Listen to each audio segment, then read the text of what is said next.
गुरुदत्त शांत और अंतर्मुखी इंसान थे। सुबह होते ही काम की तैयारी में लगते थे, लेकिन किसी दिन काम न हो तो लोनावला वाले घर चले जाते थे।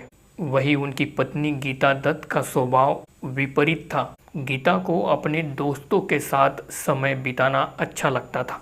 वो अपने ज़माने की मशहूर गायिका थी, ऐसी गायिका जिनके लिए डायरेक्टर्स लड़ भिड़ते थे। वो कभी अकेली नहीं रह पाती थी। इस कारण से हेमंत कुमार, बेला मुखोपाध्याय, मन्ना लड़ा, वीरेन नाग, हेमंत गुप्ता, रत्ना गुप्ता और स्मृति बिस्वास, इन जैसे फिल्मी जगत के जाने माने लोग गीता के इर्द गिर्द रहते थे। गुरुदत्त को हमेशा लगता था कि स्मृति बिस्वास के कारण गीता उन पर शक करती थी, तो गीता दत्त भी अपने पति से ज़्यादा अपने दोस्तों पर ज़्यादा विश्वास करती थी। कारण तो मामूली था, लेकिन इस वजह से उनकी बड़ी लड़ाइयाँ होती थी। और तभी गुरुदत्त ने वहीदा रहमान के साथ 3 साल का करार किया। इस करार में पहली फिल्म तो सीआईडी थी, लेकिन सीआईडी की शूटिंग खत्म होने से पहले ही उन्होंने प्यासा फिल्म पर काम करना शुरू कर दिया था। उन दिनों गुरुदत्त के साथ काम करने वाले सहकर्मी उनको कहते थे कि वहीदा रहमान से वो वाली एक्टिंग नहीं होगी, पर गुरुदत्त थे कि उन्होंने वहीदा रहमान को उच्च श्रेणी की अभिनेत्री बनाने का फैसला लिया था। अब एक्टिंग सिखाने के बहाने गुरुदत्त वहीदा रहमान के साथ वक्त बिताने लगे। अबरार अलवी, जो साहेब बेबी और गुलाम के राइटर हैं, उनके अनुसार शूटिंग खत्म होने के बाद, सारे लोगों के घर चले जाने के बाद वहीदा रहमान और गुरुदत्त शूटिंग के बाद भी स्टूडियो में रुका करते थे। अब ये बात आपको सुनने में अटपटी सी लगेगी, लेकिन गुरुदत्त की नीयत साफ थी। अबरार अलवी ये भी बताते हैं कि वो अपनी बीवी से तंग आकर घर पर जाने के बजाय वो सीधे लोनावला जाते थे, तो कभी कभी तो वो स्टूडियो में ही रुक जाते थे। वैसे में इन दोनों की प्रेम कहानी कब शुरू हुई किसी को पता ही नहीं चला। गुरुदत्त ने वहीदा को लेकर कोई बात नहीं छेड़ी थी। दरअसल गुरुदत्त और वहीदा रहमान के बीच कोई रिश्ता नहीं था। उनकी पत्नी गीता से दूरियां बनाने के बाद वो उनसे प्यार करने लगे थे, पर गुरुदत्त ने आखिरी समय तक अपनी मन की बात किसी को बताई ही नहीं। फिर भी गुरुदत्त पर यूनिट के लोगों को शक था, जो शुरू से था। एक दिन अबरार अलवी गुरुदत्त के घर पर आए थे। वो काम की बात शुरू करने ही जा रहे थे कि बाहर से 3-4 गाड़ियां एक साथ आने की आवाज़ आई, और देखते ही देखते बाहर से आए हुए लोग और गीता के बीच में पार्टी का माहौल बन गया। उस पार्टी का शोर, शराब और सिगरेट के बीच में अबरार अलवी और गुरुदत्त घुटन महसूस करने लगे। तभी एक लड़का और एक लड़की उस ग्रुप से बाहर चले गए और बहुत देर बाद वापस लौट कर आए। उस दिन ये गंदी हरकत देखने के बाद अबरार अलवी को गुरुदत्त की हालत का एहसास हो गया। उनको उनकी तकलीफ महसूस हुई। उन्होंने ये महसूस किया कि घर में पारिवारिक माहौल कभी नहीं है। यही कारण था कि प्यासा की शूटिंग के वक्त गुरुदत्त ने करने की कोशिश की थी, और उनके उस फैसले के पीछे गीता दत्त के अलावा कोई नहीं था। बाद में एक दिन गीता रोते हुए अबरार अलवी के घर पर आ गई और उनकी पत्नी के सामने आप बीती सुनाने लगी। अबरार अलवी को ये लगता है कि उस दिन गीता ने हमदर्दी जुटाने के लिए वो नाटक किया था। उस दिन अबरार ने भी गीता को समझाया कि वहीदा और गुरु के बीच में कोई रिश्ता नहीं है। वही कुछ दिन पहले ही वहीदा की माँ ने अबरार से गुरुदत्त के बारे में पूछा था। ऐसे में गीता का ये बदलता रूप देखकर गुरुदत्त डिप्रेशन का शिकार हो गए। उनके बारे में आस पड़ोस के जानने वाले लोग क्या सोचने लगे हैं, इस बात से गुरुदत्त परेशान रहने लगे। एक दिन गीता ने स्मिता बिस्वास के कहने पर वहीदा के नाम का प्रेम पत्र गुरुदत्त को भेज दिया। उस खत को पढ़ते वक्त अबरार अलवी उनके साथ ही थे। गुरुदत्त ने अबरार को दावे के साथ कहा कि ये खत वहीदा नहीं लिख सकती, तो वही अबरार अलवी और रहमान के बीच में भाई बहन जैसा रिश्ता था। उन्हें भी वहीदा रहमान की हैंडराइटिंग के बारे में अच्छे से पता था। इस तरीके की घटनाओं को देखने के बाद अबरार अलवी के मन से गीता उतरने लगी। ऐसे में वहीदा के मन में क्या था कोई नहीं जान पाया, लेकिन गुरुदत्त को जानने वाले यूनिट के सभी लोग उनको उनसे शादी करने को कहते थे। फिर एक दिन ऐसा भी आया जब गुरुदत्त सचमुच वहीदा से प्यार करने लगे। अबरार अलवी इस बात को मानते हैं कि वहीदा और गुरुदत्त की नज़दीकियां यूनिट के लोगों के कारण ही बढ़ी थी। लेकिन तब भी गुरुदत्त ने वहीदा रहमान को लेकर अबरार अलवी को कोई भी बात खुलकर नहीं बताई। गुरुदत्त को अभी क्या करना है, इसका पूरा फैसला लेने का अधिकार गुरुदत्त के पास ही था। साहिब बीबी और गुलाम की शूटिंग के दौरान एक घटना ने सभी को चौंका कर रख दिया। दरअसल वहीदा रहमान की बहन सईदा के पति रऊफ ने ये अफवाह फैलाई कि गुरुदत्त वहीदा से शादी करने के लिए मुस्लिम धर्म स्वीकारने वाले हैं। देखते ही देखते मामला इस कदर बढ़ गया कि रऊफ गुरुदत्त को मुस्लिम धर्म स्वीकारने के लिए ज़बरदस्ती करने लगे। उसके हिसाब से अगर गुरुदत्त मुस्लिम बन जाएंगे तो कानूनन दूसरी शादी करने का रास्ता खुल जाएगा। इस बात के लिए गुरुदत्त ने कोई अनुमति भी नहीं दी थी, लेकिन फिर भी वो काजी को लेकर अगले दिन गुरुदत्त के घर पर आ गया। सौभाग्य से वहाँ पर अबरार अलवी, यम सादिक, जॉनी वॉकर, अभिनेता रहमान, ये लोग पहले से ही आकर बैठे हुए थे। उस दिन इन चारों ने गुरुदत्त को घर में छिपा दिया और राउफ का आने का इंतजार करने लगे। कुछ ही समय बाद राउफ कुछ धार्मिक लोगों को लेकर गुरुदत्त के घर पर पहुंचा और उसने जो मौजूद चारों जन थे उनके गुस्से से भरे हुए चेहरे देखे और कुछ बोले बिना ही वहां से लौट गया। उस दिन गीता दत्त लंदन में थी। वहां से लौटकर आने के बाद वो सीधा कश्मीर चली गई।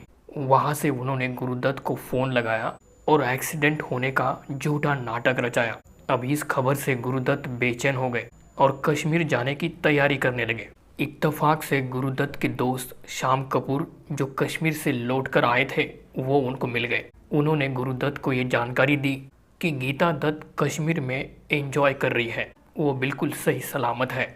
साथ ही साथ उन्होंने ये भी जानकारी दी कि लंदन से गीता के साथ एक पाकिस्तानी इंसान भी आया हुआ है और उसी के साथ वो कश्मीर में समय बिता रही है। अब ये सब कुछ सुनने के बाद गुरुदत्त ने इन सभी बातों का अंत करने का निर्णय ले लिया और उन्होंने ऑफिशियली ये अनाउंस कर दिया कि उनका वहीदा रहमान के साथ कोई भी रिश्ता नहीं है। सभी अफवाहों और कथित कहानियों पर मिट्टी डालकर उन्होंने खुद से ही वहीदा रहमान से दूर रहने का फैसला लिया। और इस फैसले के बाद थोड़े ही दिनों में गुरुदत्त और गीता दत्त के बीच में मामला सुलझने लगा। रिश्ते में पूरी तरह से शांति हुई भी नहीं कि वो भंग हो गई। अब ये बातें वो है जो किताबों में छपी है। गुरुदत्त के ऊपर मराठी, हिंदी और इंग्लिश में किताबें लिखी गई है और इन किताबों में ये सारी सच्ची जानकारी छपी हुई है। इन्हीं में से एक किताब में गुरुदत्त का आंखों देखा सच अबरार अलवी ने खुद लिखा है। इन किताबों में गीता के नेगेटिव इमेज के बारे में आपको पढ़ने को मिलेगा। गीता दत्त एक बेहतरीन गायिका थी, लेकिन इस बात में कोई शक नहीं है कि उनका रिश्ता गुरुदत्त के साथ अच्छा नहीं था। अब आपको इस बात को जानकर हैरानी होगी कि इनका लव मैरिज था। हालांकि उस वक्त गीता दत्त एक सफल गायिका थी और गुरुदत्त संघर्ष कर रहे थे। जब गुरुदत्त को गीता द्वारा लिखा हुआ वो झूठा खत मिला था, उसी दिन गुरुदत्त ने अबरार अलवी के साथ एक प्लान बनाया था, क्योंकि गुरुदत्त अच्छे से जानते थे कि वह खत वहीदा ने नहीं लिखा है। ये बात साबित करने के लिए उन्होंने अबरार अलवी को अगले दिन का इंतज़ार करने को कहा। उस खत में लिखा था, अगर गुरुदत्त वहीदा से सच्चा प्यार करते हैं तो वो अगली सुबह मरीन ड्राइव के एक होटल में मिलने आएंगे। अबरार अलवी और गुरुदत्त मरीन ड्राइव आकर छुप गए और वही उसी जगह छुपकर गीता दत्त का आने का इंतजार करने लगे। गुरुदत्त ने जो सोचा था वही हुआ। वहाँ गीता दत्त और स्मृति विश्वास को आते हुए खुद अबरार अलवी ने भी देखा। अब ये किस्सा तो फिल्मी जगत के हर एक व्यक्ति को पता है। कश्मीर वाली बात का जिक्र खुद अनु कपूर ने अपने शो में किया हुआ है, लेकिन उन्होंने खुले रूप से उस व्यक्ति की पहचान नहीं बताई थी। कृपा शंकर के अनुसार वो व्यक्ति पाकिस्तानी था, तो वही मुस्लिम धर्म को अपनाने वाली बात को भी लोगों ने खूब उछाला था। बहुत सारे लोगों को यही लगता है कि वहीदा रहमान ने उनको मुस्लिम होने को कहा था, पर हकीकत ये थी कि गुरुदत्त अपनी पत्नी के साथ खुशहाल जीवन बिताना चाहते थे। कश्मीर वाले किस्से के बाद गुरुदत्त तय कर लेते हैं कि उन्हें कुछ भी हो जाए अपनी बीवी के साथ संबंध सुधारने होंगे। इस पहल की शुरुआत उन्होंने वहीदा के मेकअप रूम से की। गुरुदत्त ने स्टूडियो में वहीदा रहमान के लिए एक मेकअप रूम रिजर्व करके रखा था। उसे गुरुदत्त ने वहीदा से वापस ले लिया। शूटिंग के दौरान स्टूडियो में गुरुदत्त वहीदा से कम बात करने लगे। गुरुदत्त का ऐसा रवैया देखकर वहीदा भी सोच में पड़ गई, क्योंकि वो इस बात से अनजान थी कि गुरुदत्त उनके कारण अपनी बीवी से दूर हो रहे हैं। गुरुदत्त वहीदा को पूरी तरह से नज़रअंदाज करने लगे। ये सब देखने के बाद वहीदा परेशान रहने लगी। लेकिन जैसे वक्त बीता तो फिर वहीदा ने भी गुरुदत्त को इग्नोर करना शुरू कर दिया। गुरुदत्त अपनी पत्नी से प्यार करते थे। वो नहीं चाहते थे कि गीता दत्त उनको छोड़कर जाए। उनका वैवाहिक संबंध जो खराब हुआ था उसे सुधारने के लिए श्रीनगर में उन्होंने छुट्टियां बिताई। गुरुदत्त जब छुट्टियों पर थे तब उनकी अनुपस्थिति में अबरार अलवी शूटिंग का काम देख रहे थे। वो डायरेक्शन कर रहे थे। ऐसे में उनको पता चला कि एक सीन को दोबारा फिल्माना पड़ेगा। उस सीन में वहीदा की ज़रूरत है। उनके चेहरे के बिना वो सीन अधूरा रह जाएगा। ऐसे में उन्होंने वहीदा को सेट पर आने को कहा। उस वक्त वहीदा नटराज स्टूडियो में थी और उन्होंने ये मन बना लिया था कि वो गुरुदत्त के लिए काम नहीं करेगी। पर अबरार अलवी को किसी भी हालत में वो रहा हुआ सीन वहीदा रहमान के साथ फिल्माना था। ऐसे में गुरुदत्त वापस लौट कर आए। उन्होंने बताया कि जो वहीदा रहमान के साथ सीन बाकी है वो फिल्माना होगा। गुरुदत्त अपने काम को लेकर बड़े पक्के व्यक्ति थे। वो शूट के लिए तैयार हुए, लेकिन वहीदा रहमान है कि वो मानने को तैयार नहीं थी। आखिरकार वहीदा ने इस शर्त पर काम करने के लिए इजाज़त दी कि जब गुरुदत्त सामने होंगे तो मैं डायलॉग नहीं बोलूँगी। साथ ही उन्होंने ये भी बोल दिया अगर वो सामने आए और उन्होंने छूने की कोशिश की तो नतीजा भुगतना पड़ेगा। गुरुदत्त ने शर्तें मान ली और साहिब बीबी गुलाम का वो आखिरी सीन फिल्माया गया। उसके बाद गुरुदत्त और वहीदा की दोबारा मुलाकात नहीं हुई और ना ही दोबारा उन्होंने एक साथ काम किया। वो साल था 1961। फिल्मी जगत की बेहतरीन जोड़ी टूट गई। गुरुदत्त हमेशा हमेशा के लिए प्यासा रह गया। जहाँ प्यार अधूरा रह गया वहाँ पति पत्नी का गुरुदत्त और गीता का रिश्ता सुधर गया। वक्त बीता। 2 साल बाद वहीदा और गुरुदत्त बर्लिन फिल्म फेस्टिवल में दोबारा एक साथ आमने सामने आए। हालांकि दोनों ने आपस में कोई बातचीत नहीं की। गुरुदत्त अपने मन के पक्के थे। उन्होंने वही किया जो खुद से 2 साल पहले उन्होंने कहा था। उन दिनों इन दोनों के रिश्ते फिल्म मैगजीन्स के लिए हॉट टॉपिक हुआ करता था। 1956 से लेकर 1961 तक फिल्मी मैगजीन्स में ढेर सारे दावे किए गए। पर सबसे बड़ा सवाल तो ये है कि गुरुदत्त की ज़िंदगी से वहीदा के चले जाने के बाद भी ऐसा क्या हुआ। इस बार वजह अलग थी। गुरुदत्त बहुत ही ज़्यादा टैलेंटेड थे। वो उस दौर में ऐसी फिल्में बनाते थे जो दर्शकों के समझ के परे थी और उनकी फिल्मों में दुख और दर्द भी बहुत ज़्यादा होता था। ऐसे में एक बार देवानंद साहब ने गुरुदत्त को सलाह दी कि उन्हें ऐसी दुख भरी फिल्में नहीं बनानी चाहिए। इसका अंजाम आगे चलकर ये निकला कि उनकी एक के बाद एक फिल्में फ्लॉप होती चली गई। गुरुदत्त का बहुत ही ज़्यादा आर्थिक नुकसान हो गया। ऐसे में वो शराब के अधीन हो गए। जब वो ज़्यादा शराब पीने लगे तो गीता ने उनका फिर से एक बार साथ छोड़ दिया और अपने बच्चों को लेकर वो अलग रहने लगे। और यही बात थी कि गुरुदत्त नहीं चाहते थे। ऐसे में हम और आप भी यही सोच सकते हैं कि उन्होंने पति का साथ देना चाहिए था, पर जो हो चुका है उसको बदल नहीं सकते। गीता दत्त और गुरुदत्त के रिश्ते कैसे थे, इस पर गुरुदत्त की बहन ललिता कहती है। गीता दत्त एक अच्छी इंसान थी। वो गुरुदत्त से प्यार भी करती थी और गुरुदत्त उनसे भी ज़्यादा प्यार करते थे, क्योंकि गुरुदत्त को पता था कि गीता अभिनय भी कर सकती है। इसलिए गुरुदत्त ने गीता के लिए गौरी नामक एक फिल्म बनाने का फैसला लिया। इस फिल्म के कुछ गाने रिकॉर्ड भी हुए, पर इस फिल्म को आधे में बंद करना पड़ा, क्योंकि गीता दत्त को रिश्ते से ज़्यादा ईगो अधिक प्यारा था। वो गुरुदत्त से प्यार तो करती थी, पर वो उन्हें मीना कुमारी और नरगिस जैसी बड़ी हीरोइन से दूर रखना चाहती थी। उनको उनसे दूर रहने को बोलती थी, तो ये बात गुरुदत्त को पसंद नहीं आती थी। इस छोटी सी बात के कारण उन दोनों में तनाव बढ़ते चला गया। फिर जो वक्त आया था कि गीता और गुरुदत्त अलग रहने लगे थे, जहाँ गुरुदत्त शराबी बन चुके थे, तो वही गीता दत्त को भी शराब की लत लग गई थी। इसके पीछे भी स्मृति विश्वास ही थी। दरअसल गीता दत्त को अलग रहने की वजह से नींद नहीं आती थी। ऐसे में वो नींद की दवाई लेकर सोने लगे, पर स्मृति विश्वास ने उन्हें विस्की पीकर सोने की सलाह दे दी। धीरे धीरे उनकी ये आदत नशे में बदल गई। देखते देखते वो कट्टर शराबी बन गई। गुरुदत्त ने अपने जीवन के आखिरी 12 महीने अकेले गुजारे हैं। उस दौरान गीता भी बच्चों को लेकर अकेली ही रहती थी।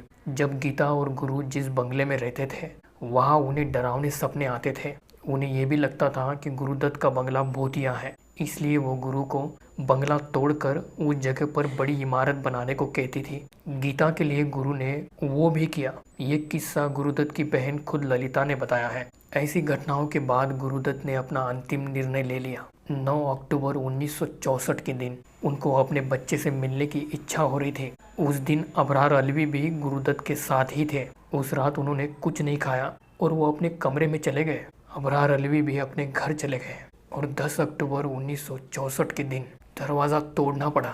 गुरुदत्त की लाश बेड पर पड़ी हुई थी। उनकी मौत थी या नींद की अधिक दवा का सेवन था, ये किसी को पता नहीं चला।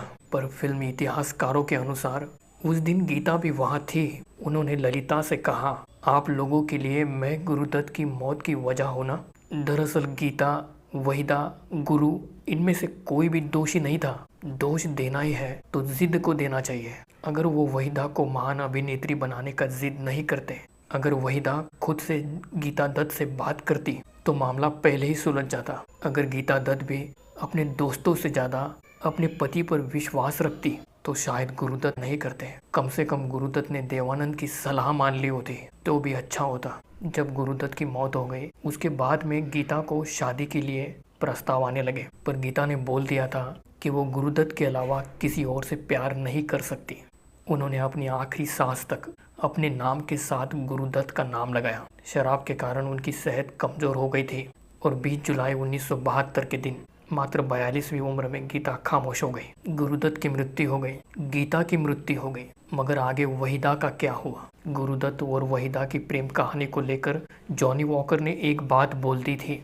उन्होंने ये कहा था कि वहीदा एक मुस्लिम लड़की है, वो किसी भी हिंदू इंसान से शादी नहीं करेगी। तो जॉनी वॉकर ने ऐसा क्यों कहा होगा? दरअसल वो वहीदा के घर वालों को अच्छे से जानते थे। उन्हें ये बात पता थी कि वहीदा रहमान के घर वाले कट्टर मुस्लिम हैं। गुरुदत्त और गीता दत्त के चले जाने के बाद कहानी ऐसी बन गई थी कि वहीदा रहमान का कोई भी एक बड़ा कदम बड़ा बवाल खड़ा कर सकता था। अगर वो मुस्लिम इंसान से शादी करती तो लोग उनसे कहते कि गुरुदत्त हिंदू थे इसलिए वहीदा ने उनसे शादी नहीं की, और अगर वो हिंदू इंसान से शादी करती तो ये भी कहते कि फिर वो गुरुदत्त से ही शादी कर लेती। दूसरी तरफ जॉनी वॉकर के वो स्टेटमेंट के कारण माहौल बहुत ज़्यादा प्रभावित हो गया था। लोग यही बोलने लगे थे कि वहीदा और गुरु के प्यार के बीच में धर्म का फासला है। जो गुरुदत्त के मृत्यु के 10 साल बाद वहीदा रहमान के एक ऐसे फैसले से लोगों की गलत फहमियाँ दूर हो गई। वहीदा रहमान पंजाबी हिंदू जाट कमलजीत सिंह से शादी करके सबको चौंका देती है। वो मूलतः पंजाबी हिंदू जाट थे।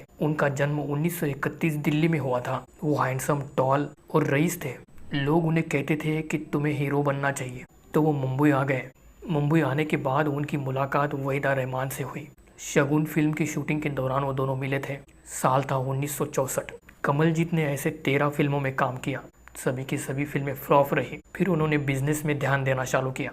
अब ऐसे में करीब 10 साल एक दूसरे से डेट करने के बाद इन्होंने शादी तो कर ली थी। आगे चलकर शादीशुदा खुशहाल जिंदगी जीने के बाद 31 नवंबर 2000 को कमलजीत सिंह की मृत्यु हो गई। उनके निधन के बाद वहीदा बैंगलोर रहने चले गई। उनके निधन के बाद वहीदा ने एक सनसनीखेज बात कह दी। उन्होंने ये बात मान ली कि कमलजीत ने शादी करने से पहले मुस्लिम धर्म कबूल किया था। तो दोस्तों, मैं था अनुराजा। गुरुदत्त को लेकर आपके क्या विचार हैं अवश्य शेयर करना। धन्यवाद।